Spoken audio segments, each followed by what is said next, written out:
بسم الله الرحمن الرحيم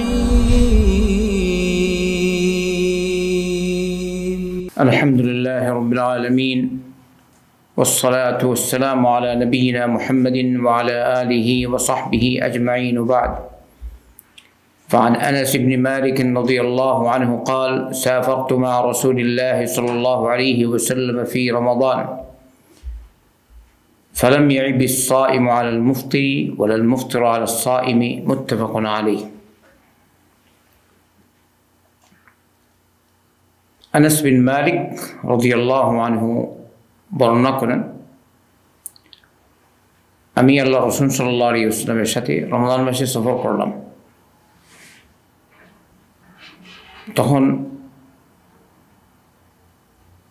যিনি সিয়াম পালন করতেন, যে সিয়াম পালন করতো না তাকে দোষারোপ করতেন না, আর যিনি সিয়াম পালন করতেন না তিনি সিয়াম পালনকারীকে দোষারোপ করতেন না। হাদিসটি বুখারী এবং মুসলিমে আছে। তো এই হাদিস দ্বারা কি বোঝা গেল?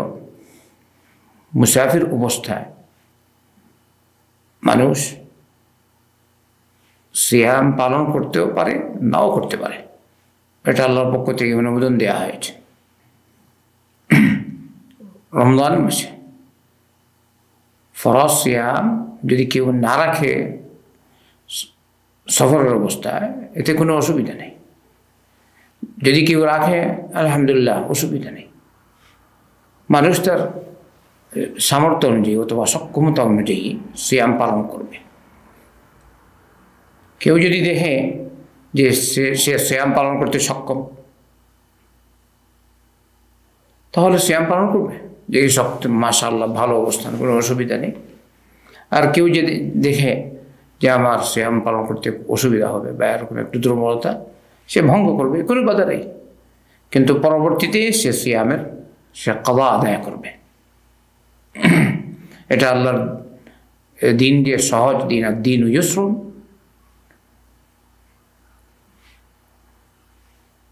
সেদিকে ইঙ্গিত বহন করছে যে দিন সহজ। আল্লাহ পাক নিজেই কোরআনে কারীমে বলেছেন, ওয়ামান কানা মারিদান আও আলা সাফারিন ফাইদ্দাতুম মিন আইয়ামিন উখরা ইউরিদুল্লাহু বিকুমুল ইউসরা ওয়া লা ইউরিদু বিকুমুল উসরা। যদি কেউ রোগাক্রান্ত হয় কিংবা সফরে থাকে, তাহলে সে অন্য দিনে তার গণনা পূরণ করবে। তার মানে যদি সফরের অবস্থায় কিংবা রোগাক্রান্ত অবস্থায় মানুষ সিয়াম পালন করতে না পারে, তাহলে পরবর্তীতে সুস্থ হওয়ার পরে সে সিয়ামের কাদা আদায় করবে। আল্লাহ তোমাদের উপর সহজ বিধান আরোপ করতে চান, কঠিন বিধান আরোপ করতে চান না। সুবহানাল্লাহ।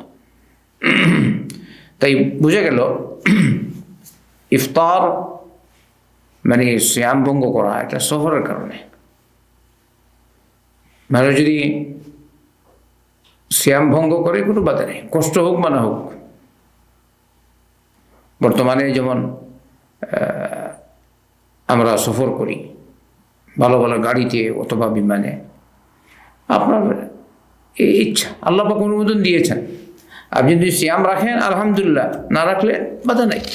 কিন্তু কথা হচ্ছে, যদি সিয়াম পালনে আপনার কষ্ট হয়, খুব কষ্ট, তাহলে এই অবস্থায় আপনার জন্য সিয়াম পালন করা জায়েজ না। যেভাবে ফতেহ মক্কার সময় নবী করিম সাল্লাল্লাহু আলাইহি ওয়াসাল্লামের কাছে যখন সংবাদ পৌঁছালো যে লোকজনের কষ্ট হচ্ছে সিয়াম পালনে, কারণ মক্কা বিজয় রমজান মাসে হয়েছে, তখন নবী করিম সাল্লাল্লাহু আলাইহি ওয়াসাল্লাম আসরের পরে পানি আনতে বললেন। তারপরে যখন তার পানি আনা হলো, তাকে পানি দেওয়া হলো। নবী করিম সাল্লাল্লাহু আলাইহি ওয়াসাল্লাম তখন আসরের পর, রমজান মাসে কোন সময়? মক্কা বিজয়ের সময়ে আসরের পর আল্লাহ রাসূল সাল্লাল্লাহু আলাইহি ওয়াসাল্লাম পানি পান করলেন। আর লোকজন তার দিকে তাকিয়ে দেখছে, নবী নিজে খাচ্ছেন সাল্লাল্লাহু আলাইহি ওয়াসাল্লাম। তখন তাকে বলা হলো, ইন্না বা'দান নাসি ক্বাদ সামু ফাকালা উলাইকাল উসাত উলাইকাল উসাত। তখন তাকে বলা হলো যে কিছু লোক তো রোজা রাখছি, সিয়াম পালন করছে। তখন নবী করিম সাল্লাল্লাহু আলাইহি ওয়াসাল্লাম বললেন, না, ওরা হচ্ছে নাফরমান, ওরা হচ্ছে নাফরমান।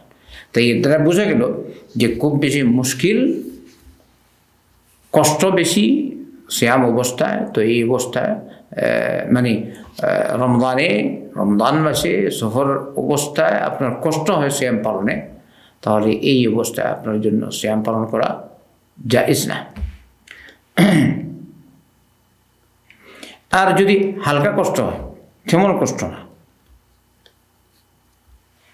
হালকা কষ্ট, তবুও আপনার জন্য সিয়াম পালন না করাটাই ভালো। একটা হলো হালকা হালকা কষ্ট হচ্ছে অনুবাদ, এই অবস্থায় সিয়াম পালন না করাটা উত্তম। আর যদি বেশ কষ্ট হয় তাহলে সিয়াম পালন করা জায়েজ না। যে হাদিস আপনারা শুনলেন সহিহ মুসলিমের হাদিস। আচ্ছা, হালকা কষ্ট হলে সিয়াম ভঙ্গ করাই উত্তম। কারণ কি? আল্লাহ রাসূল সাল্লাল্লাহু আলাইহি ওয়াসাল্লাম বলেছেন, ইন্নাল্লাহা ইউহিব্বু আন তু'তা রুখাসুহু কামা ইয়াকরাহু আন তু'তা মাসিয়াতুহু। আল্লাহ পাক যেসব ক্ষেত্রে অনুমোদন দিয়েছেন ওগুলো পালন করা কেউই পছন্দ করেন, যেভাবে আল্লাহর নাফরমানি করাকে তিনি অপছন্দ করেন। আল্লাহ পাক যেসব বিধিবিধান আপনার জন্য সহজ করে দিয়েছেন এগুলো পালন করেন নির্দ্বিধায়। বলবেন না হুজুর অমুক হুজুর বলেছেন অমুক, এটা দলিল না, দলিল মুহাম্মদ সাল্লাল্লাহু আলাইহি ওয়াসাল্লামের সুন্নাহ। আচ্ছা, এবারে সিয়াম পালন করতে রমজান মাসে সফরের অবস্থায় আপনার যদি কষ্ট না হয় তাহলে যেটা আপনার জন্য সহজ এটা অবলম্বন করবেন। এরপরে যে কথা, মারিদ, অসুস্থ ব্যক্তি, যদি কেউ অসুস্থ হয়, রোগী, আর সে সিয়াম পালন করতে সক্ষম, কোনো রকমের কষ্ট হয় না, তার ক্ষতিও হয় না এরকম, তাহলে এই অবস্থায় তার জন্য সিয়াম পালন করা ওয়াজিব। কথা হচ্ছে দুটি, রোগাক্রান্ত বা রোগী ব্যক্তি সিয়াম পালন করলে যদি তার কষ্ট হয় না, এমনিভাবে ক্ষতি না হয়, তাহলে তার জন্য সিয়াম পালন করা ওয়াজিব রমজান মাসে। যেহেতু কষ্ট হচ্ছে না, স্বাভাবিক রোগী আপনি।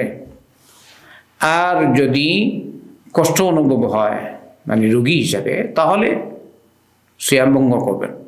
যেভাবে আল্লাহ সুবহানাহু ওয়া তাআলা বলেছেন, ওমান কানা মারিদান আও আলা সাফারিন ফাইদ্দাতুম মিন আইয়ামিন উখরা ইউরিদুল্লাহু বিকুমুল ইউসরা ওয়া লা ইউরিদু বিকুমুল উসরা। কেউ রোগাক্রান্ত হলে কিংবা সফর থাকলে অন্য দিনে সে তার কাযা আদায় করবে। আচ্ছা, যদি একটা মানুষ সিয়াম পালন করে আর দিনের বেলা হঠাৎ করে সে রোগাক্রান্ত হয়ে পড়েছে, এরকম হতে পারে,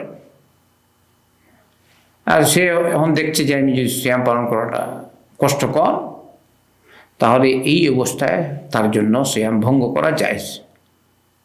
কখনো এরকম হয় সিয়াম পালন করছে, দিনের বেলা ধরুন 12টা 1টা মানে ক্লান্তি হয়ে পড়েছে অথবা অসুস্থতা হয়ে পড়েছে, তার জন্য জায়েজ সিয়াম ভঙ্গ করা, আলহামদুলিল্লাহ। আর যদি এরকম হয় যে সিয়াম না ভাঙলে ক্ষতি, তাহলে তো এটা এই অবস্থায় জরুরি হয়ে যাবে তার জন্য সিয়াম ভঙ্গ করা। এরপরে যে মাসআলা এখানে উল্লেখ করেছেন তা হলো বয়স্ক। যদি বয়স্ক মানুষ সিয়াম পালন করতে অক্ষম হয়, তাহলে সে প্রতিদিনের পরিবর্তে একজন মিসকিনকে খাওয়াবে, অথবা এরকম এমন অসুস্থ ব্যক্তি, বয়স্ক না, ধরুন এমন অসুস্থ ব্যক্তি যে আর কখনো সুস্থ হওয়ার সম্ভাবনা নেই, এরকম থাকতে পারে, তার জন্য তার ক্ষেত্রে এই বিধান আসবে যে বয়স্ক ব্যক্তি সিয়াম পালন করতে অক্ষম, সে প্রতিদিনের পরিবর্তে একজন মিসকিনকে খাওয়াবে। এবারে খাবারটা কীরকম খাওয়াবে তার ইখতিয়ার, যে মিসকিনদেরকে আলাদা আলাদা করে মিসকিনদেরকে শস্য দিবে, খাবার দিবে, খাদ্যদ্রব্য, প্রতি মিসকিনকে দিবে এক মুদ গম বা খাবার। আর এই মুদ এর পরিমাণ হচ্ছে 563 গ্রাম। এবারে কেউ যদি 563 গ্রাম বেশি দেয় আলহামদুলিল্লাহ। এইগুলো একটা মানে মিসকিনদেরকে বন্টন করে দিল এরকম 563 গ্রাম করে এক মুদ করে প্রতি মিসকিনকে দিল খাবার, কিংবা খাবার তৈরি করলো আর মিসকিনদেরকে আহ্বান করে একসাথে খাইয়ে দিল, তার জন্য এটা বৈধ। যেভাবে আনাস বিন মালিক রাদিয়াল্লাহু আনহু থেকে এরকম করতে উল্লেখ হয়েছে। বলছেন রাওয়াহু আব্দুর রাজ্জাক ইবনে আবি শাইবাহ ওয়া দারাকুতনি ওয়া গায়রুহুম, আর এর সনদ সহিহ। এরপরে যে কথা, যদি এমন বয়স্ক হয় যে খুবই বয়োবৃদ্ধ, ভালো মন্দ যাচ্ছে এর মতো তার ইয়ে নেই, সক্ষমতা নেই, সে বুঝে না এরকম আছে, হ্যাঁ, তাহলে তার উপর সিয়াম নেই, খাবারও নেই, খাবারও খাওয়াতে হবে না, যেহেতু তার জ্ঞান বুদ্ধি নেই। এরকম যদি হয় তাহলে তার উপর সিয়াম ওয়াজিব নয়, সে খাবারও খাওয়াতে হবে না মিসকিনদেরকে। তবে যদি এরকম হয় কিছু সময় ভালো থাকে আর কিছু সময় অবস্থা